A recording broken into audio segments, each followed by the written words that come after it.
நவராத்திரி பூஜையின் 3வது நாளாக வராகி அம்பாளுக்கு தினந்தோறும் நவக்கிரகங்களுடைய அம்சமாக இந்த ஆலயத்திலே வழிபாடுகள் செய்யப்படுகிறது. சனிக்கிழமை சனி பகவானுடைய அம்சம், ஞாயிற்றுக்கிழமை சூரிய பகவானுடைய அம்சம், இன்று திங்கட்கிழமை சந்திர பகவானுடைய அம்சம். சந்திரனுடைய அம்சமாக அம்பாளுக்கு அலங்காரம் பண்ணியிருக்கும். சந்திரனுடைய நிறம் வெள்ளை நிறம். அதனால இன்னைக்கு வெள்ளை வஸ்திரம், வெள்ளை புடவை கட்டியிருக்கோம். தலைமையில பார்த்தீங்கன்னா ஒரு சந்திர பிறை வச்சு அலங்காரம் பண்ணியிருக்கோம். வெள்ளை நிற பூக்கள் எல்லாம் வெள்ளை நிறமானது சந்திரன்.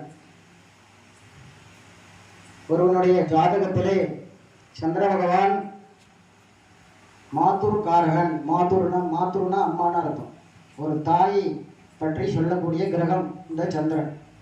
இந்த சந்திரன் எந்த இடத்துல இருக்கு, எந்த கிரகங்களுடைய